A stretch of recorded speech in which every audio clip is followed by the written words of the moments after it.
आज हम लोग इस वीडियो में बात करने जा रहे हैं enforcement sub inspector mains exam की रणनीति के ऊपर कौन सा टॉपिक ऊपर ज़्यादा ध्यान देनी चाहिए, किस बुक को यहाँ पर रेफरेंस रहनी चाहिए उस टॉपिक के लिए। तो ये हम लोग इस वीडियो में जानने वाले हैं। तो मैं हूँ अविनाश कुमार।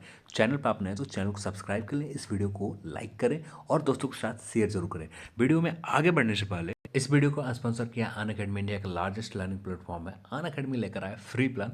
अन अकेडमी के ऊपर free 300 plus live classes, weekly free mock test, 20,000 MCQs और T20 Monday to Friday every night 8 PM आप मॉक टेस्ट में भाग ले सकते। इस फ्री प्लान को इनरोल करने के लिए आपको अन अकेडमी ऐप डाउनलोड करना है। अन अकेडमी ऐप डाउनलोड करने के बाद BPSC गोल्ड सेलेक्ट करना, ये मेरा रेफरल कोड ED10 का अनलॉक करना, इस प्लान को आप अनलॉक कर सकते हैं। अन अकेडमी लेकर आया प्लस प्लान। प्लस प्लान के तहत बिहार के टॉप एजुकेटर्स के साथ BPSC मेंस, प्रीलिम्स और बिहार SI की तैयारी कर सकते हैं। जो भी डाउट होता है डेडिकेटेड लाइव डाउट क्लियरिंग के सेशन होते हैं। 20,000 क्वेश्चन बैंक उपलब्ध है, डेली प्रैक्टिस कर सकते हैं। यूट्यूब की तरह ही वीडियोस को डाउनलोड कर सकते हैं, PDF नोट्स को आप डाउनलोड कर सकते हैं। डेडिकेटेड गाइडेंस दिए जाते हैं। 19 जनवरी से BPSC बैचेज, विजय BPSC बैच स्टार्ट हो रहे हैं। प्रीलिम्स और मेंस की तैयारी कर सकते हैं, या आप इंग्लिश मीडियम में तैयारी करना चाहते हैं तो टारगेट BPSC से प्रीलिम्स और मेंस की तैयारी कर सकते हैं। इसके बैचेज 8 जनवरी से स्टार्ट हो चुके हैं। यदि आप BPSC प्रीलिम्स एग्जाम दे रखा है, BPSC मेंस की तैयारी करना चाहते हैं तो बिहार के टॉप एजुकेटर के साथ लक्ष्य BPSC के साथ प्लान को इनरोल कर सकते हैं। अन अकेडमी ऐप डाउनलोड करना है। अन अकेडमी ऐप डाउनलोड करने के बाद आपको अपना गोल सेलेक्ट करना है, BPSC सेलेक्ट करना है। इसके बाद गेट सब्सक्रिप्शन के ऊपर आ जाना है। इसके बाद आपको ये प्लान खुल जाएंगे। इन प्लान में से आपको कोई भी एक प्लान को सेलेक्ट करना है और डायरेक्ट आपको पेमेंट नहीं करनी, ED10 रेफर कोड यूज करना है, जिसके बाद आपको 10% के डिस्काउंट मिल जाएंगे, जो आपको पेमेंट पड़ेगा 7,920 रुपये, जिसका लिंक मैं डिस्क्रिप्शन बॉक्स में दे रखा है। में देखें तो 2 पेपर होते हैं। पेपर 1 समान हिंदी है, जो समान हिंदी के ग्रामर सेक्शन से प्रश्न पूछे जाएंगे, जो टोटल 100 प्रश्न पूछे जाएंगे 200 मार्क्स के। पेपर 2 देखें तो समान अध्ययन से, विज्ञान से, संविधान, भारतीय इतिहास, भारतीय भूगोल, मैथ और रीजनिंग से 100 प्रश्न पूछे जाएंगे, 200 मार्क्स के होंगे। आगे बढ़ने से पहले कुछ चीज़ों के ऊपर बात करनी चाहिए। यहाँ पर जो भी अभ्यर्थी ESI मेंस एग्जाम देने जा रहे हैं, 2 पेपर आप अवश्य कर कर देखें। एक ESI 2020 के मेंस पेपर देख लें, एक रेंज ऑफिसर की पेपर आप जाकर कहीं यूट्यूब के ऊपर कहीं ना कहीं आपको वीडियोस मिल जाएंगे, या कहीं ना कहीं टेलीग्राम चैनल पर उसके प्रश्न, मेमोरी बेस्ड प्रश्न आपको मिल जाएंगे। एक बार कम से कम आपको उसे सॉल्व नहीं करनी है, उस प्रश्न पत्र को सॉल्व नहीं करना है।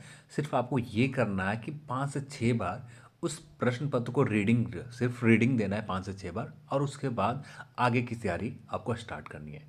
अब आते हैं अपने टॉपिक के ऊपर। जो पेपर से देखने के बाद हम लोगों ने समझ रखा, यानी समझ जो बने, चाहे रेंज ऑफिसर का पेपर हो, चाहे SI के मेंस पेपर हो, तो यहाँ पर हम लोग पेपर में देख रहे हैं साइंस सेक्शन से बहुत ही इंपॉर्टेंट रोल निभा रहे हैं। जो पहले एकेडमिक लेवल के प्रश्न 10% के आसपास रहते थे, अब इनकी संख्या 30 से 40% हो गए।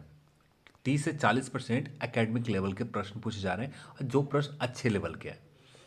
पहले मैक्सिमम प्रश्न होते थे मैक्सिमम नंबर में, यानी 90% प्रश्न होते थे रोज़ाना डेली लाइफ में यूज़ होने वाले प्रश्न होते थे, जो केमिस्ट्री, फिजिक्स, बायोलॉजी से होते थे। अब फिजिक्स तो अभी उसी तरह के प्रश्न आ रहे हैं, फिजिक्स में कोई ज़्यादा बदलाव नहीं हुआ, थोड़ा सा बदलाव हुए थे SI के मेंस एग्ज़ाम में या ESI के प्रीलिम्स एग्ज़ाम में, कुछ नॉमेरिकल पूछे गए थे, पर उसके लिए हमें नॉमेरिकल देखने की ज़रूरत नहीं है। तो न्यूमेरिकल के ऊपर उतना फोकस करने की ज़रूरत नहीं है। फिर भी हम लोग फिजिक्स की सबसे पहले बात करें तो फिजिक्स आप जिस तरह से आपने लूसेंट से कवर की, जिस तरह से आपने SPD फॉलो किया, बस इसी दो बुक को आपको फॉलो करनी है। इस 2 बुक के अलावा कोई और आपको देखना नहीं है, सिर्फ फिजिक्स के लिए। बायो और केमिस्ट्री के लिए, इसके लिए आपको थोड़ा सा एक्स्ट्रा मेहनत करनी होगी, क्योंकि आप बायो से भी देख रहे हैं, केमिस्ट्री से भी देख रहे हैं, तो बहुत अच्छे लेवल के प्रश्न बन रहे हैं। और यदि हम लोग एक नॉर्मल पेपर देखने के बाद एक कहानी बना सकते हैं, जो भी प्रश्न पत्र सेट कर रहा है, तो उनमें एक, यानी सभी सब्जेक्ट के लिए शायद अलग अलग होंगे, या कुछ लोग होंगे जो टीम होंगे जो प्रश्न को बना रहे हैं, और वहाँ पर एक टीम मेंबर लगातार हम लोग देख रहे हैं जो साइंस सेक्शन के अच्छे लेवल के प्रश्न बना कर दे रहे हैं। जैसे SI या ESI के पेपर में कुछ नॉमेरिकल पूछे गए थे, जो एक अच्छे लेवल के नॉमेरिकल थे, जो नॉर्मल तैयारी करने वाले अभ्यर्थी उसको सॉल्व करना, तुक्का लगाने के अलावा उनके पास कोई ऑप्शन नहीं था। नॉर्मल, यदि साइंस बैकग्राउंड से कोई भी अभ्यर्थी नहीं है तो नॉर्मली आप उस प्रश्न को तुक्का लगाने के अलावा उनके पास कोई ऑप्शन नहीं थे। तो हम प्रश्न पत्र को जो सेट कर रहे हैं उनके थोड़ा सा भी नेचर को समझें, तो यहाँ पर हम कह सकते हैं कि आपको केमिस्ट्री के ऊपर बहुत ज़्यादा मेहनत करनी है। आपको इसके लिए क्लास 10th और 9th की केमिस्ट्री बहुत ज़्यादा मेहनत करें और कोशिश करें कि अच्छे से करें। जहाँ पर दिक्कत होता है उस टॉपिक को आप यूट्यूब से क्लियर करें, जहाँ पर जो भी दिक्कत हो, क्योंकि कुछ कॉन्सेप्ट समझने के लिए हमें यूट्यूब को मदद लेने पड़ेंगे। आपको यहाँ पर जैसे बात की जाए, जैसे देखिए रासायनिक बंध से प्रश्न पूछेंगे जो अच्छे लेवल के थे, उस पर आपको थोड़ा सा कॉन्सेप्ट होना क्लियर होना बहुत ज़रूरी है। यदि कॉन्सेप्ट थोड़ा सा भी क्लियर नहीं है ना, तो इस तरह के प्रश्न को आप तुक्का लगाने के अलावा आपके पास कोई ऑप्शन नहीं बचता। तो यहाँ पर केमिस्ट्री के ऊपर विशेषकर ज़्यादा ध्यान दें, स्पेशली यदि केमिकल रिएक्शन के ऊपर भी विशेषकर ध्यान दें। आवर्त सारणी बहुत इंपॉर्टेंट है, आवर्त सारणी के हर एस्पेक्ट को कवर कर लें, उसके परमाणु क्रमांक हो या मास वैल्यू हो, इन सभी पॉइंट को अच्छे से क्लियर करें। एक बार सिर्फ आपको आवर्त सारणी क्लियर हो जाते हैं तो उसके बाद क्रमांक की याद करने में ज़्यादा समय नहीं लगेगा। थोड़ा सा मास वैल्यू के ऊपर आपको थोड़ा विशेष का ध्यान देना होगा। बाकी क्रमांक, यदि क्रमांक भी क्लियर हो जाते हैं तो मास वैल्यू भी याद करने में उतना मुश्किल आपको नहीं होगा। तो आवर्त सारणी के ऊपर विशेषकर ध्यान दें, परमाणु संरचना के ऊपर ध्यान दें, इलेक्ट्रॉनिक विन्यास के ऊपर ध्यान दें। इस बार इसी तरह के प्रश्न केमिस्ट्री से पूछे जाएंगे आप सभी से, क्योंकि अच्छे लेवल का आपने देखा, रेंज ऑफिसर एक तरह से कह सकते हैं आईना है आपके लिए। इस तरह के प्रश्न हम लोग बदल रहे हैं, आयोग सीधे तौर पर कर रही है कि हम लोग चेंज हो रहे हैं। आप भी तैयार रहो, पिछले एग्जाम को आप देखो तो यहाँ पर पिछले एग्ज़ाम को देखें तो यहाँ पर इस तरह के प्रश्न आने की संभावना बहुत ज़्यादा है। तो हमें इस तरह के प्रश्न के लिए तैयार रहना है। तो ये मैं कुछ केमिस्ट्री के लिए भी आप सभी को बता दिया। अब यहाँ पर बात करते हैं इन्वायरमेंट। इन्वायरमेंट भी बहुत ज़्यादा ही इम्पॉर्टेंट सेगमेंट है। इन्वायरमेंट से हम लोग देखें तो पिछले कुछ एग्जामों में ज़्यादा प्रश्न पूछे जा रहे हैं, यानी साइंस से ही मैक्सिमम प्रश्न। यहाँ पर देखें इन्वायरमेंट को भी कल ले लें तो अप्रॉक्स हम लोग 32 के आसपास मान के चलते हैं, 30 से 32 के आसपास इन्हीं 4 टॉपिक से प्रश्न पूछे जा रहे हैं मेंस एग्जाम में। अब ये 4 टॉपिक आपको 32 स्कोर ला कर दे रहे हैं, 30 के आसपास स्कोर आ रही ये सेक्शन से, तो आप समझ सकते हैं इनका इंपॉर्टेंट कितना है। तो इन्वायरमेंट के लिए मैं कॉन्सेप्ट क्लियर करने के लिए एक पीडीएफ अपने टेलीग्राम चैनल में डाल रखा है। उस पीडीएफ ज़्यादा पेजेस नहीं है, 28 से 30 पेजेस है। यदि उस पीडीएफ को आप अच्छे से कवर कर लेते हैं, ज़्यादा स्पेशल कोई बुक लेने की ज़रूरत नहीं है इसके लिए। आप घटना चक्र या दृष्टि के लेने चले जाएँ, कोशिश करें कोई बुक ना लें, जो पीडीएफ में डाल रखा है उस पीडीएफ को एक बार पढ़ लें। और साथ में एक और घटनाचक्र के पॉइंटर यदि आपके पास है तो ठीक है, नहीं तो है पॉइंटर, तो मैं भी टेलीग्राम चैनल में पॉइंटर भी डाल रखा है, उस पॉइंटर को भी आप जाकर एक बार देख सकते हैं। यहाँ पर भी कुछ चेंजेस आने वाले एग्जाम में आपको देखने को मिलेगा। अब हम लोग लगातार देख रहे हैं कि नॉर्थ ईस्ट से मैक्सिमम 3 से 4 प्रश्न डायरेक्ट पूछ दिए जा रहे हैं। पेनिसुलर इंडिया शुरुआती समय में 3-4 प्रश्न पूछे जा रहे थे, पर पेनिसुलर इंडिया से अब प्रश्नों की संख्या सीधे कम गए, नॉर्थ ईस्ट से आ गया। पर ये कब शिफ्ट कर जाएंगे पेनिसुलर इंडिया के ऊपर, ये कहना बहुत मुश्किल है। तो यहाँ पर हमें पेनिसुलर इंडिया के ऊपर विशेषकर अब ध्यान देना है, क्योंकि आयोग यहाँ से लगभग बहुत सारे प्रश्न पूछे जा चुके हैं। तो शायद आने वाले समय में थोड़ा सा भी एग्ज़ाम के पैटर्न, यदि जो एग्जामिनर से प्रश्न पत्र को सेट कर रहे हैं थोड़ा सा भी मूड चेंज होता है, तो पेनिसुलर इंडिया के ऊपर फिर से शिफ्ट हो जाएंगे और इसके ऊपर विशेष कर ध्यान दें। शुरुआती समय में एसआई के एग्ज़ाम में देखें तो फेवरेट टॉपिक इनका था पेनिसुलर इंडिया। यहाँ से 3 से 4, 5, 6 के आसपास प्रश्न डायरेक्ट आते थे जो पूछे जाते थे, चाहे नदी के संबंधित हो, चाहे वहाँ के षड्यंत्र पहाड़ से हो, चाहे वहाँ के नेचर हो, चाहे वहाँ के वनस्पति हो, चाहे वहाँ के मानसून हो, वहाँ की खेती हो, एग्रीकल्चर हो, सभी से एस्पेक्ट को कवर किए जाते थे। तो peninsular India, north east India बहुत इंपॉर्टेंट है और इसके ऊपर ज़्यादा मेहनत करनी है, हर एस्पेक्ट को कवर करनी है, चाहे आपका एग्रीकल्चर हो, चाहे इस एरिया का ट्रांसपोर्ट हो, या पर्वत हो, या जो भी हो। यहाँ के वर्षा विभाजन देखें तो कहाँ पर कितनी बारिश होती है, ये क्लियर होना बहुत ज़रूरी है। यदि ये क्लियर हो जाते हैं तो कम से कम कॉन्सेप्ट क्लियर हो जाता है कि किस सेक्शन में किस तरह के वनस्पति पाए जाएंगे, किस तरह की खेती वहाँ पर होंगे, क्योंकि ये चीज़ बहुत इंपॉर्टेंट रखता है। तो आप ये 2 सेगमेंट के ऊपर विशेषकर ध्यान दें। अगर गैंगेटिक प्लेन के देखें तो गैंगेटिक प्लेन से एक भी प्रश्न नहीं बन रहा है, अभी तक एक भी प्रश्न नहीं पूछे गए। तो यहाँ पर हमें विशेषकर ध्यान देने की नहीं ज़रूरत है। हिमालय रिवर्स के ऊपर भी देखें तो यहाँ से भी प्रश्न अभी तक नहीं बने हैं। तो इनके ऊपर एक बार सिर्फ कोशिश करें कि एक बार रिवीजन कर लें, इससे ज़्यादा आपको करके नहीं जाना। शायद यदि मूड चेंज हो जाए तो एक दो प्रश्न पूछ दिए जाएँ, पर यहाँ से प्रश्न नहीं बनते। हिमालयस के ऊपर भी अभी तक प्रश्न एक भी नहीं बने, तो फिर भी यहाँ पर हमें देख कर जाना। दो तीन बार बने, एक दो एग्जाम में बने जो ग्लेशियर से संबंधित थे, तो फिर भी यहाँ से हमें देख कर जाना। और यहाँ ये सेगमेंट थोड़ा सा कन्फ्यूज़न बहुत ज़्यादा क्रिएट करता है हिमालयस के ऊपर, क्योंकि बहुत सारे फैक्ट्स हैं यहाँ पर, और कुछ फैक्ट्स पूरी तरह से याद रखने पड़ते हैं, तो यहाँ कन्फ्यूज़न होते हैं। तो कोशिश करें यहाँ रिवीजन कर लें। ट्रांसपोर्ट बहुत इंपॉर्टेंट है, और ट्रांसपोर्ट से रिलेटेड लगभग 2 से 3 प्रश्न पूछे जाते हैं, तो आप ट्रांसपोर्ट के ऊपर भी ध्यान दें। एग्रीकल्चर से डायरेक्टली पहले पिछले एग्जाम में तो लगातार पूछे जा रहे हैं, तो पर इस बार एग्रीकल्चर से सम प्रश्नों की संख्या कम ही आई है, उतने अच्छे नहीं पूछे जा रहे, पर कुछ कम हुए हैं प्रश्न। तो एग्रीकल्चर के ऊपर भी आप थोड़ा सा ज़्यादा ध्यान दें कि कब एग्जामिनर के जो प्रश्न सेट करने के मूड चेंज हो जाए, तो आपको एग्रीकल्चर से अच्छा प्रश्न आ जाए। तो यहाँ पर हमें ध्यान देनी है। National parks, biodiversity, Ramsar site, ये सारे चीज़ों के ऊपर जितना हो सके फैक्ट्स को ज़्यादा से ज़्यादा क्लियर करें। यहाँ से आपको डायरेक्ट 2 से 3 प्रश्न आ जाते हैं। ठीक है, कुछ टॉपिक और एक्स्ट्रा बता रहा हूँ। पावर प्लांट, चाहे वो थर्मल पावर हो, चाहे हाइड्रो पावर हो, या बात करें न्यूक्लियर पावर प्लांट हो, या पवन ऊर्जा से संबंधित हो, या सौर ऊर्जा से संबंधित हो, कोई भी जगह पर सौर प्लांट लगाए जाते हैं, सौर ट्री लगाए जाते हैं, यहाँ से प्रश्न आएंगे ही आएंगे। या मिलाने के लिए आपके पास ऑप्शन आ जाएंगे। न्यूमेरिक सॉरी, यदि देखें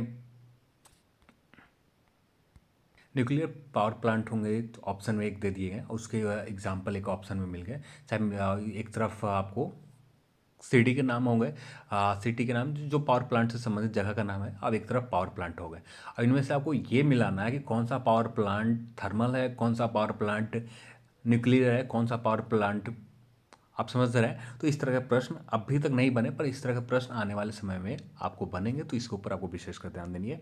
वर्ल्ड ज्योग्राफी की बात करें तो यहाँ पर मैक्सिमम टॉपिक को इग्नोर करना है, बस कुछ टॉपिक को छोड़कर। जलधाराएँ बहुत इंपॉर्टेंट है, जलधाराएँ। फिर उसके बाद ज्वालामुखी के ऊपर आप ध्यान से देख लें, और यहाँ के विशेषकर ज्वालामुखी के हर एस्पेक्ट को कवर कर लें। घास के मैदान, यहाँ के कॉन्सेप्ट एक बार क्लियर कर लेते हैं, किस तरह के घास के मैदान पाए जाते हैं। अब उसके बाद आपको कुछ घास के नाम रट्टा मारने होंगे, बाकी कॉन्सेप्ट आपको क्लियर करने होंगे। तो यहाँ से ये क्लियर हो जाएंगे, आपको सिर्फ ऑप्शन आते ही आपको पकड़ लेंगे कौन सा घास का मैदान शीतोष्ण है, कौन सा घास का मैदान उष्ण है। तो ये क्लियर करने में ज़्यादा दिक्कत नहीं होगी, बस एक बार कॉन्सेप्ट क्लियर होगा। तो बस ये 2-3 टॉपिक ऊपर विशेष कर ध्यान। मैप पे यहाँ से प्रश्न यदि जो पूछे भी जाते हैं तो एशिया से संबंधित जो प्रश्न होगा, एशिया से बाहर नहीं होंगे, तो एशिया से संबंधित कुछ मैप को आप क्लियर कर लें। हाँ, एक चीज़ और बहुत ही इंपॉर्टेंट है, रिवर। रिवर से संबंधित चाहे अफ्रीकन का, एक मिनट, सारे कॉन्टिनेंट के आपको रिवर के नाम याद रखनी है, और कहाँ से गुजरती ये याद रखनी है। यदि कोई रिवर कुछ स्पेशल है, जैसे इक्वेटर को 2 बार काटती हैं, तो इस तरह के कुछ रिवर्स हैं, या उससे संबंधित कुछ झीलें हैं, इसको बहुत ही ज़्यादा इम्पॉर्टेंट है। अब यहाँ से एक ना एक एग्ज़ाम छोड़कर अगले एग्ज़ाम में यहाँ से एक प्रश्न आ जाते हैं। और स्पेशली देखें तो ज़्यादातर साउथ अमेरिका से बने हैं, साउथ अमेरिका और नॉर्थ अमेरिका के ऊपर लगातार प्रश्न बने हैं। इस बार शायद आपको अफ्रीका कॉन्टिनेंट के ऊपर प्रश्न रिवर से संबंधित आ जाए, तो आपको सभी कॉन्टिनेंट के रिवर के ऊपर विशेष कर ध्यान देनी है। यहाँ से एक प्रश्न पूछे जा सकते हैं आने वाले एग्ज़ाम में। यहाँ से पिछले एग्ज़ाम में देखें तो नहीं पूछे गए, पर आने वाले एग्ज़ाम में आप पूछे जा सकते हैं। तो ये कुछ इंपॉर्टेंट टॉपिक थे वर्ल्ड ज्योग्राफी, इसके ऊपर ध्यान देने। अब बाकी जो टॉपिक है वर्ल्ड ज्योग्राफी से इग्नोर करनी है पूरी तरह से। कॉस्मोलॉजी से बात करें तो यहाँ से प्रीलिम्स एग्जाम में बनते प्रश्न, मेंस में तो यहाँ से प्रश्न नहीं बनते। यदि कुछ भी प्रश्न बनते हैं जो आपने इतने साल से मेहनत कर रहे हैं तो आपको क्लियर पता होगा, तो इसमें ज़्यादा विशेषकर ध्यान नहीं देनी है। ह्यूमन ज्योग्राफी से भी बात करें तो यहाँ से भी ज़्यादा प्रश्न नहीं बन रहे हैं, एक प्रश्न कभी कभी बन जाते हैं, तो इसके ऊपर भी हमें इग्नोर करके चलना है। सिर्फ आपको वर्ल्ड ज्योग्राफी और इंडियन ज्योग्राफी के ऊपर विशेष कर ध्यान देनी है। अब यहाँ से भी प्रश्नों की संख्या कम, पहले से ज़्यादा कमे हुए हैं। पहले जो 18-19 के आसपास आते थे, अब ये 15 के रेशियो में आ गए हैं। अब आते हैं संविधान। संविधान भी बहुत ही ज़्यादा पहले इंपॉर्टेंट टॉपिक होते थे, पर यहाँ से पूरी तरह से प्रश्न को नेगलेक्ट किया जा रहा है, एक भी प्रश्न नहीं पूछे जा रहे। पर ऐसा नहीं है कि अगले एग्जाम में संविधान से प्रश्न नहीं आए, पर जो प्रश्न जहाँ से बनते हैं इसके इंपॉर्टेंट टॉपिक बता देता हूँ। अनुच्छेद और संशोधन, ये दो जो टॉपिक है, यहाँ से 4 प्रश्न डायरेक्टली आ जाते हैं। टोटल यहाँ से 7 से 8 के रेशियो में पूछे जाते हैं, पर 4 प्रश्न आपको यहाँ से डायरेक्टली आ जाते हैं। यदि पूछे गए एक भी प्रश्न, यदि मोड आ गया एग्जामिनर जो प्रश्न को सेट कर रहे हैं उनको मोड की संविधान से देना ही है प्रश्न, तो यहाँ से अनुच्छेद और संशोधन से, आर्टिकल और अमेंडमेंट से 4 प्रश्न डेफिनेटली रहेंगे, और इसके ऊपर आपको विशेषकर ज़्यादा से ज़्यादा ध्यान देनी है। फिर उसके बाद SC ST OBC कमीशन के ऊपर ध्यान दें। राष्ट्रपति, प्रधानमंत्री, हाई कोर्ट, सुप्रीम कोर्ट, पंचायती राज, ये कुछ फेवरेट टॉपिक है आयोग के, और ये जब भी मूड चेंज होता है तो इनके ऊपर विशेषकर प्रश्न पूछे जाते हैं। टोटल यहाँ से 8-7 के आसपास प्रश्न पूछे जाते हैं। तो यहाँ पिछले एग्जाम में देखें रेंज ऑफिसर में तो एक भी प्रश्न नहीं पूछे गए थे, फिर भी आने वाले एग्जाम में हमें तैयारी तो रखनी होगी। यहाँ से पीछे एग्जाम में प्रश्न नहीं पूछे गए हैं तो मतलब ये तो नहीं है कि आने वाले एग्जाम में आपको पूरी तरह से नेगलेक्ट किए जाएंगे, हो सकता है कि इससे ज़्यादा प्रश्न आ जाए, तो इसलिए हमें देखना होगा। इसके बाद बात करें हिस्ट्री से, तो हिस्ट्री के से भी पूरी तरह से इग्नोर किया जा रहा, पूरी तरह से इग्नोर किया जा रहा। जो शुरुआती समय में यहाँ से 30 के आसपास प्रश्न आते थे, पर यहाँ से अब स्थिति ये है कि यहाँ से प्रश्नों की संख्या 15 से 20 के रेशियो में आ गया। फिर भी यहाँ पर बात करें तो एंसेंट हिस्ट्री के ऊपर विशेषकर ध्यान देनी है, और लगातार आयोग एंसेंट हिस्ट्री के ऊपर फेवरेट बनता जा रहा। मॉडर्न हिस्ट्री से ज़्यादा, आधुनिक इतिहास से ज़्यादा एंसेंट हिस्ट्री के ऊपर विशेषकर ध्यान दे रही है आयोग। तो यहाँ पर हम लोग एंसेंट हिस्ट्री के ऊपर भी बात करें तो ये जो फेवरेट टॉपिक है आयोग के, इसी के ऊपर हमें हड़प्पा सिविलाइजेशन, महाजनपद, रिलीजियस से संबंधित 1 या 2 प्रश्न एक एग्ज़ाम को छोड़कर या अगले एग्ज़ाम में या लगातार 1-2 एग्ज़ाम में लगातार पूछे जा रहे हैं आयोग से। कभी कभी छोड़ दिए जा रहे हैं, पर यहाँ से रिलीजियस से ऊपर प्रश्न पूछे जा रहे हैं। बौद्ध और जैन से संबंधित प्रश्न 1 या 1-2 के दोनों, कभी कभी दोनों से ऐसा, बौद्ध से भी एक प्रश्न आ गए, जैन से भी एक प्रश्न आ गए, इस तरह से भी होते हैं। तो बौद्ध और जैन बहुत इंपॉर्टेंट है।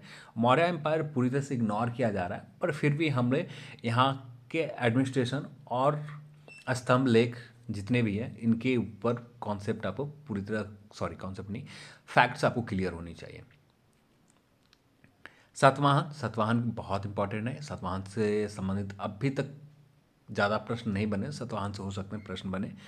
साउथ इंडियन से चाहे चेर या पांडे, ये तीनों के ऊपर विशेषकर ध्यान देनी है, यहाँ से प्रश्न बनते हैं और पूछे भी जाते हैं। गुप्त और इसके बाद कनिष्क से भी प्रश्न पूछे जाते हैं, और कुछ प्रश्न रुद्र दामन से संबंधित जो भी प्रश्न पूछे जाते हैं अभिलेख से रिलेटेड पूछे जाते हैं, इससे ज़्यादा नहीं। जो सभी लोग फैक्ट्स रट्टा मारे हुए हैं और उसी से संबंधित प्रश्न पूछे जाते हैं। तो बस यही कुछ एंशिएंट हिस्ट्री से फेवरेट टॉपिक है आयोग का। अब आते हैं मेडिवल हिस्ट्री के ऊपर, मध्यकालीन भारत इतिहास के ऊपर देखें तो यहाँ से प्रश्नों की संख्या ज़्यादा नहीं पूछे जाते हैं। यदि ज़्यादा से ज़्यादा 2-3 के आसपास प्रश्न पूछे जाते हैं, जो भी प्रश्न चाहे लिटरेचर से आ जाएंगे, चाहे एडमिनिस्ट्रेशन से रिलेटेड आ जाएंगे, आर्ट एंड कल्चर से संबंधित कुछ ना कुछ प्रश्न पूछ दिए जाते हैं। पहले यहाँ पर देखें तो विशेषकर दिल्ली सल्तनत के ऊपर भी देखें तो दिल्ली सल्तनत आयोग का जो फेवरेट टॉपिक बना है दिल्ली सल्तनत में, खिलजी, बलबन और तुगलक, ये 3 फेवरेट टॉपिक है। और इसके अलावा थोड़े बहुत आपको पूछे भी जाते हैं तो सैयद वंश, सॉरी लोधी वंश से संबंधित प्रश्न पूछे जाते हैं। स्पेशली देखा जाए तो लोधी से संबंधित, लोधी वंश से संबंधित प्रश्न पूछे जाते हैं। तो ये दिल्ली सल्तनत में 4 महत्वपूर्ण शासकों में जहाँ से कुछ न कुछ प्रश्न पूछे जाते हैं, तो इसके ऊपर आप विशेषकर ध्यान दे सकते हैं। इसके बाद बात की जाए तो मुगल काल उतना फेवरेट नहीं है आयोग का, फिर भी जहांगीर और अकबर, ये 2 सेगमेंट है, यहाँ से प्रश्न आते हैं। और बीच में यदि बात करें तो शेरशाह सूरी के भी से रिलेटेड प्रश्न पूछे जाते हैं। तो शेरशाह सूरी के ऊपर विशेषकर हम ज़्यादा ध्यान देना है। और बाकी इसके लिए बुक की बात करें तो लुसेंट काफ़ी है, और एंसेंट हिस्ट्री के लिए भी लुसेंट काफ़ी है। यहाँ से बाहर आपको नहीं आएगा। एक्स्ट्रा आप ज़्यादा से ज़्यादा MCQs सॉल्व कर सकते हैं। MCQ जितना ज़्यादा से ज़्यादा हो ये सॉल्व करें, इसके अलावा कुछ ना करें। जो भी पॉइंटर वगैरह जो आप खरीद के पढ़ते हो उसे इग्नोर करें। जो मेन कोशिश करें MCQs को सॉल्व करने के लिए, एंसेंट और मेडिवल हिस्ट्री के लिए। बात करें मॉडर्न हिस्ट्री, तो मॉडर्न हिस्ट्री से भी प्रश्नों की संख्या कमी हुई है, उतने अच्छे लेवल पर नहीं पूछे जा रहे, फिर भी हमें ध्यान देनी है। कंपनी के आगमन, यूरोपियन कंपनी जब भारत में आई तो जितने भी कंपनी आए, जो भी पहली बार कोई भी अपनी कंपनियां स्थापित की है तो उसके वो संबंधित तो आप देख सकते हैं। या स्टेबल होने में संबंध जब 1764 तक जो पापड़ बेलने पड़ रहे ईस्ट इंडिया कंपनी को, जो भी करना पड़ा, जो भी किसी के साथ संधि या युद्ध करने पड़े, इनसे संबंधित फैक्चुअल एक ना एक प्रश्न पूछ दिए जाते हैं। तो इनके ऊपर आपको विशेषकर ध्यान देनी है। फिर उसके बाद कांग्रेस से रिलेटेड एक या दो प्रश्न आ जाते हैं, तो इसके ऊपर ध्यान देनी है। और 1906 से लेकर 1945 तक एक भी पॉइंट को छोड़ कर नहीं चलना है। अब यहाँ से हर पॉइंट को विशेषकर ध्यान देना है और अच्छे से देख कर चलना है। तो यहाँ से आपको प्रश्न अच्छे खासे आते हैं। यदि बात करें 1857 विद्रोह या किसान विद्रोह हो या जो भी विद्रोह हुए, यहाँ से प्रश्न ज़्यादा नहीं पूछे जाते हैं, पर फिर भी हमें कुछ जो फेमस ना विद्रोह हुए यहाँ से रिलेटेड प्रश्न आ सकते हैं। तो फेमस 1857 या कोई भी फेमस किसान विद्रोह हो गए तो इसके ऊपर आप देख सकते हैं। एडमिनिस्ट्रेशन से रिलेटेड कोई भी सुधार किए गए तो यहाँ से प्रश्न बनेंगे। अभी तक नहीं बने इस तरह के प्रश्न, एडमिनिस्ट्रेशन से रिलेटेड कोई सुधार के ऊपर नहीं बने, फिर भी यहाँ से प्रश्न बनने की संभावना है। इसके ऊपर हमें विशेषकर ध्यान देनी है। ये हो गया हिस्ट्री से संबंधित। समसामयिक घटनाक्रम की बात करें, करंट अफेयर्स की बात करें, तो ये पूरी तरह से इग्नोर करके चलना है। और इसके बाद बात करें इकोनॉमिक्स, इकोनॉमिक्स को क्या करना है। इकोनॉमिक्स तो सिलेबस में मेंशन नहीं है, फिर भी यहाँ से 2-3 प्रश्न कभी कभी पूछे जाते हैं, कभी कभी नहीं तो मैक्सिमम टाइम इग्नोर ही किए जाते हैं आयोग के द्वारा। जो 2-3 प्रश्न पूछे जाते हैं तो शुरुआती जो देखें तो बजट से, सॉरी, आय गणना से किस तरह से आय गणना की जाती है, इसके ऊपर आप विशेषकर आप ध्यान दे दें। और यहाँ से प्रश्न 1-2 बन सकते हैं, इससे ज़्यादा यदि देखें तो बजट से रिलेटेड कुछ प्रश्न बन सकते हैं। बजट आयोग का फेवरेट टॉपिक नहीं है, आयोग ज़्यादातर बजट से रिलेटेड प्रश्न नहीं पूछा है। हाँ, बैंकिंग से रिलेटेड प्रश्न आयोग पूछती है। किसी बैंकिंग के स्थापना दिवस आपको प्रश्न पूछे जा सकते हैं, तो इस तरह के प्रश्न के ऊपर आप विशेषकर ध्यान दे सकते हैं। अब इसके लिए सिर्फ लुसेंट का फॉलो करें, लुसेंट के अलावा कुछ ना फॉलो करें। और कोशिश ये करें यहाँ पर भी साइंस सेक्शन में भी MCQs ज़्यादा से ज़्यादा सॉल्व करें, प्रैक्टिस सेट ज़्यादा से ज़्यादा लगाएं, जिससे आपका अच्छे अच्छे का नए नए प्रश्न किस तरह से पूछे जाते हैं ये आपको नॉलेज में रहे। अब इसके बाद बात करें मैथ और रीजनिंग, तो मैथ और रीजनिंग जो प्रैक्टिस सेट लगाते हैं, उसी प्रैक्टिस सेट में ही आपको मैथ रीजनिंग इतना रहता है जो काफ़ी है। अब इतना प्रैक्टिस सेट आप लगभग 2-3 प्रैक्टिस सेट लगा लेते हैं, मेंस एग्जाम आते आते 2 कम से कम, तो इतना मैथ और रीजनिंग उसी प्रैक्टिस सेट से क्लियर हो जाएंगे। मिसलेनियस से यहाँ प्रश्न नहीं रहते, यहाँ पूरी तरह से हटा सकते हैं। मेंस एग्जाम में मिसलेनियस से प्रश्न नहीं रहते, पर फिर भी प्री एग्जाम यदि किसी को देना तो प्री एग्जाम में मिसलेनियस से अच्छे खासे प्रश्न रहते हैं। जैसे बिहार SI जितने भी अभ्यर्थी, तो मिसलेनियस से 7-8 के आसपास प्रश्न पूछे जाते हैं। तो मिसलेनियस के ऊपर जो प्री एग्जाम देने वाले हैं ये लोग विशेषकर ध्यान दे सकते हैं मिसलेनियस के ऊपर। तो आज की इस वीडियो में इतना ही, और मैंने कोशिश किया कि आप सभी को क्लियर एक कॉन्सेप्ट दे सकूँ जो मेंस की तैयारी में आपको थोड़ा मदद मिल सके। यदि थोड़ा भी मदद मिला हो तो बहुत काफ़ी है मेरे लिए। तो चलिए आज की इस वीडियो में इतना ही। इस वीडियो को देखने के लिए आप सभी को बहुत बहुत धन्यवाद। जय हिंद।